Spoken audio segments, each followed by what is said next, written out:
Hello, my name is Scott, and I'm going to be helping teach sculptris to you so that you can teach it to others. Alright, so let's get started. First, to understand about sculptris, we have to know a little bit about what it's doing under the hood. Let's look under the hood real quick. I'm going to hit the W key. The W key will bring up wireframe. W. From this, we can see what makes up our circle. Although it looks smooth and round, it's actually made up of a bunch of flat shapes. So these flat shapes that make up the surface are called polygons, and they're made up of little dots. So we have one dot and two dots, and we connect them, they make a line. If you then add a third dot and connect them all together, you now have the basic building blocks of all 3D objects. A plane. This is a triangle.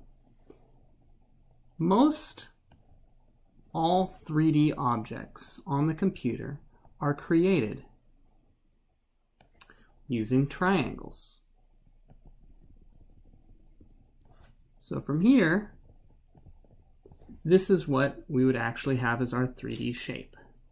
So you have the vertex, their dots, lines, and planes. Now, why is this important? Well, it's important because sculptris does something really cool. It starts off, instead of in the olden days, you actually had to make everything triangle by triangle, surface plane by plane. But now, sculptris does it for you. So, if I wanted to draw on here, like so, look at that. It's creating more triangles. If I wanted to do a really detailed, it creates even more triangles. Now the only reason why I would explain this at all to kids, except for the fact that it's kind of cool and it's what goes on in the background, is it's really important for making your computer run fast, especially if you have an older computer. Because if you start doing a whole bunch of little tiny details in here, eventually your computer might start to slow down. So for that, sculptris, they made the reduce brush. And the reduce brush, I'll just show you what it does. It tries to keep all the detail you did, or as much of it as it can, with the fewest amount of triangles. So I'm going to press the reduce brush and make sure it's pretty high on strength. There we go. Lots fewer triangles. And if you're a little bit more delicate with the reduce brush, you can still keep pretty much the same shape. So undo all of that. As you start creating, like if I were to use the grab tool, and you can just grab a piece, it will start creating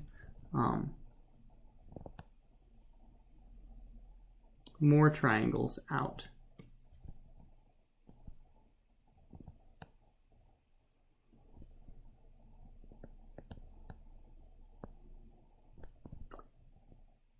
There we go. So now with that little with that bit of behind the scenes kind of taken care of a bit, let's start back off with a new scene. Okay, so I'm going to hide the surface details, and let's just go over a little bit of our main tools.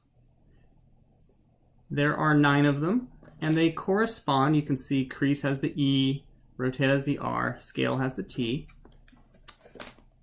because they match up with these 9 keys right here. ERT, DFG, CVB. Those are the 9 tools that you and the kids are going to be using the most.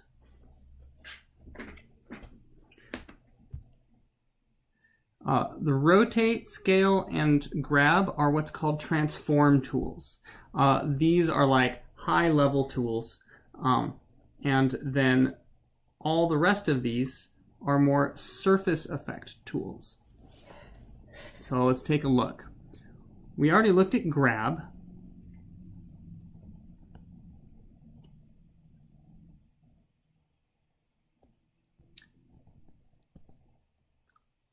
Let's take draw.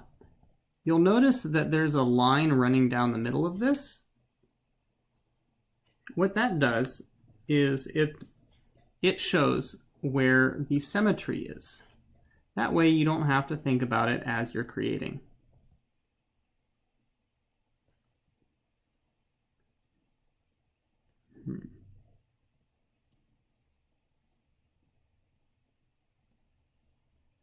Sorry, one sec. My computer's going a little bit slow doing recording and 3D modeling at the same time. Okay, so drawing.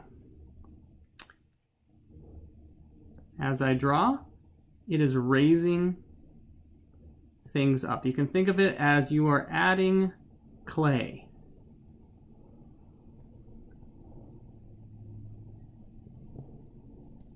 Now, I can also invert by hitting X, and we can see the invert happening up here. Hit X, now it's inverted, and we can subtract.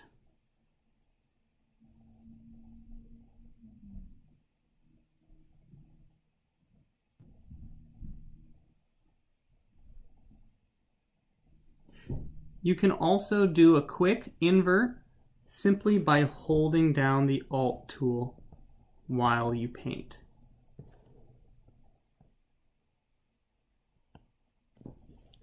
And that will cut into it.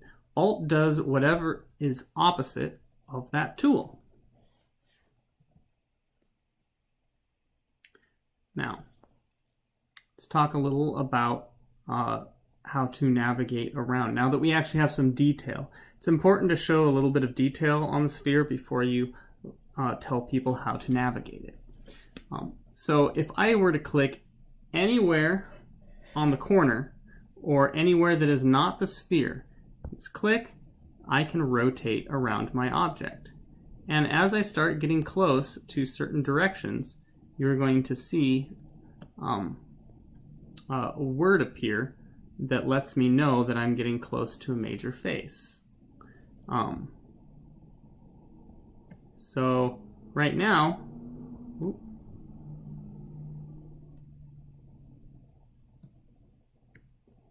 let's see here.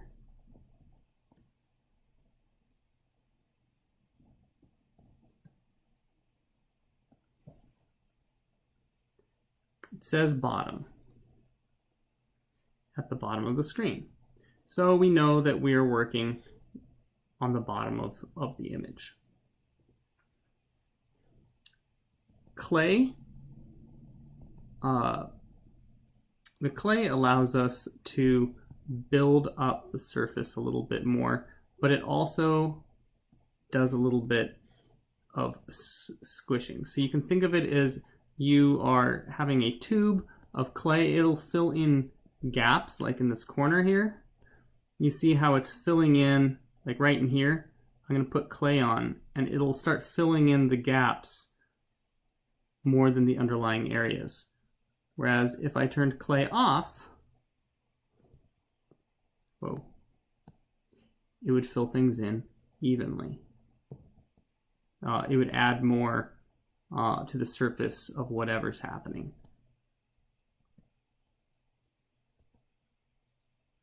So soft clay will fill in gaps.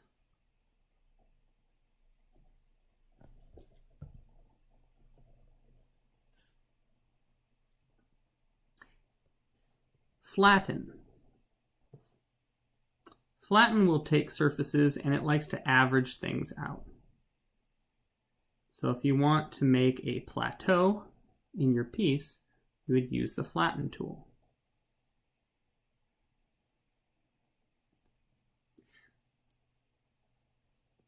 It's important to note that if your flatten goes over an angle, so like let's say I'm going to go over this angle right here, it will start to flatten it around. Now sometimes you may not want that, so consider flatten kind of like, well, I mean it's pushing. Think of it kind of like sandpaper. You are sanding away the edge. So I can sand this edge, then I can come up here and sand this edge. And what you'll notice is if I keep going back and forth right up to the edge without going over it, is it starts to build up a crease. The crease is what's important for doing hard surface sculpting, like cars, or robots, or buildings, or squares and primitive objects. So you make the hard edges by flattening one side and then flattening the other side, and it will give it already a little bit more of a hard surface countertop sort of feel. To help with that, we have our next tool, which is the V key, pinch. Now, pinch, when it does exactly what it shows, it just pinches. I can show you on a flat surface, pinch will just suck things together. However, you won't be able to, even though it's doing stuff, you won't be able to see the pinch happen if it's on a smooth surface. Looks like nothing's happening. I'm assure you it does, but it's happening on the topology, on the topographical level. So what is pinch good for? Well, it's good for things where you can see. Like I can pinch this kind of crevice together. Or if I really want to make things look like a hard surface, I can go over this, this corner with pinch. And it will pinch the corner together more and make it look sharper.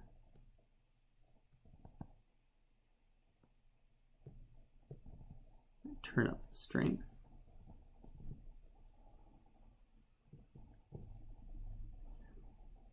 So by pinching stuff, it makes corners become really hard edges.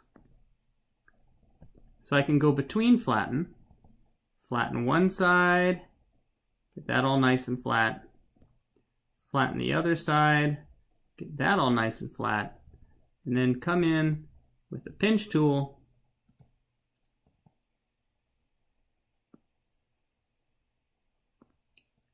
oh, sorry, I gotta add some detail. Go with the pinch tool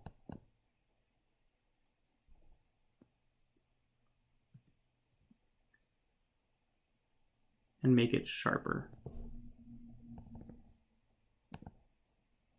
That's kind of a shallow edge. So let's try, I'm gonna draw,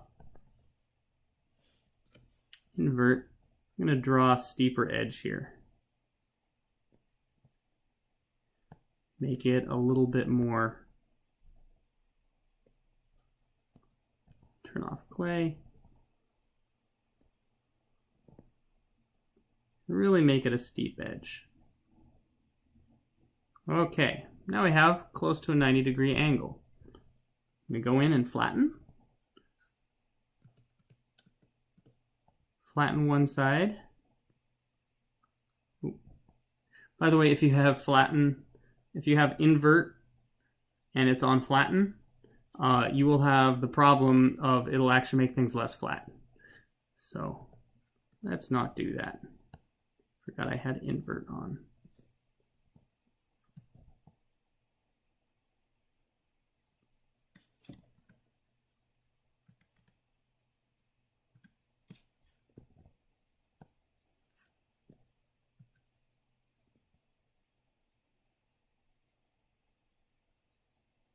So I'm going to flatten this edge.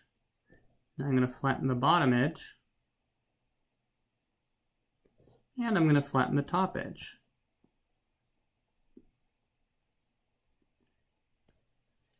And I have a relatively sharp corner. Now to give it that extra bit of pizzazz, I'm going to go in with pinch.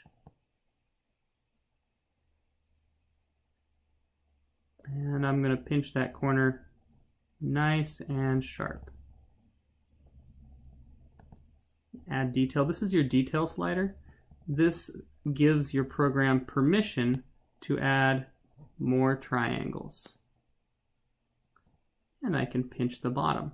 Now if I pinch the bottom, there's going to be a problem where it actually curves. So what's happening is I've got this nice edge right here, and if I come in and pinch it, it's going to want to bring it in like that. We don't want that.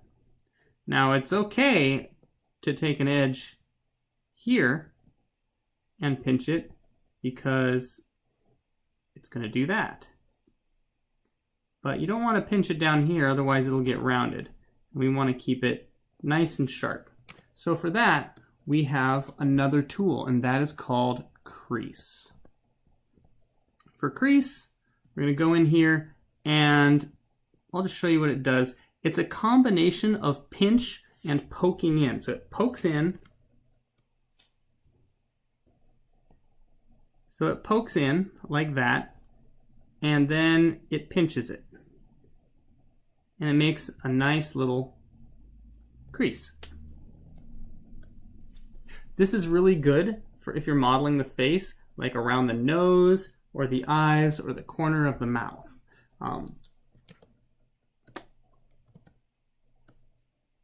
Okay, so come in, I have my crease, and I'm just going to go along this edge.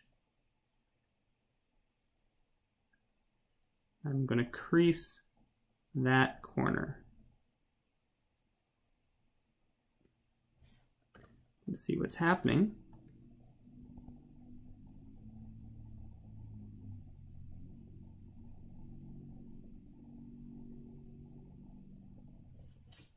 There we go. So now we have a harder edge. If we wanted to come in here, anytime you butt up creases with flat surfaces, you get kind of like a nice effect. So on this side again, if I wanted to square this off, I'm going to pinch it, and the smaller you make it, the more detail is going to go into that area.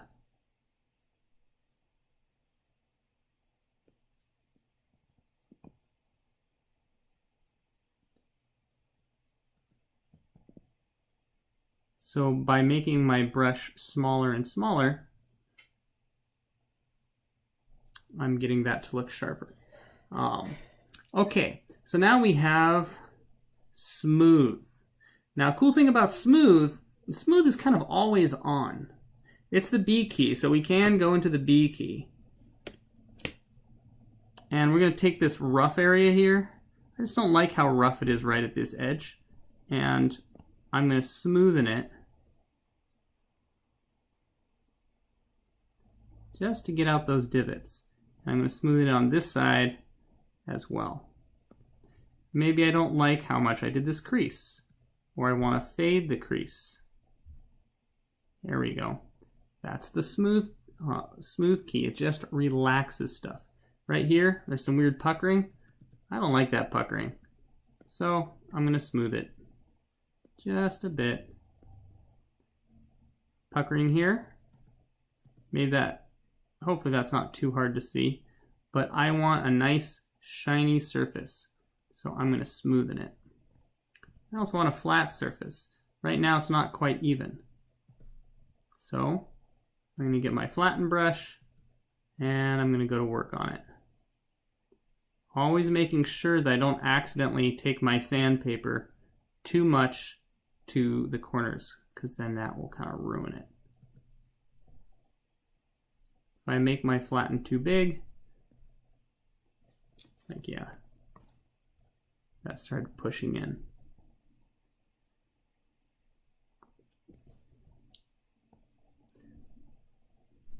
So that's how we get some hard edge shapes. Oh,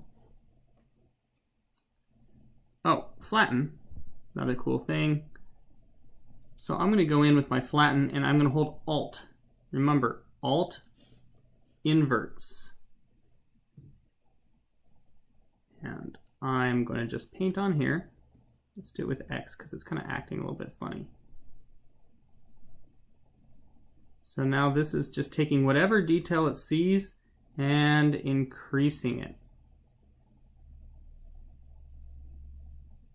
If I do it on a really flat area, kind of freaks out just a little bit. It's not sure exactly what exactly to do. Let me give it some detail to work with. And go draw. I'm just going to put down a little bit of texture.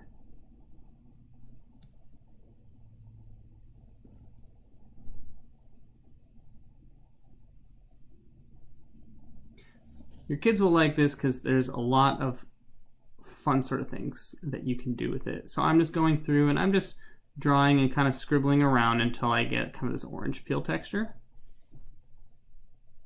Okay, now we're going to go to flatten and anti-flatten.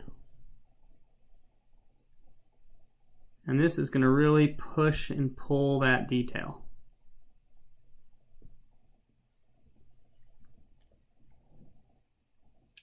It's the anti-flatten. Okay. Inflate, that makes everything spherical. So we got this weird little end here.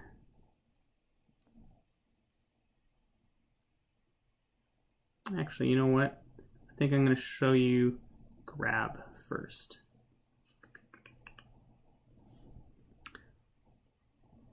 Let's take grab. Grab is pretty self-explanatory. I'm just going to select a bit of this and pull it out.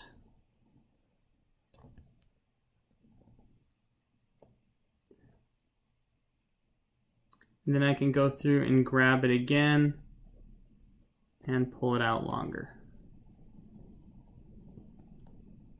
Sometimes you have to do multiple strokes to get the effect you want. This is starting to look a little bit like a turkey.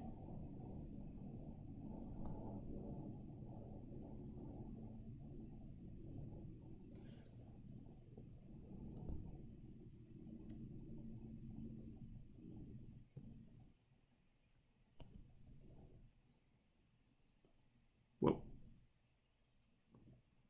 There we go.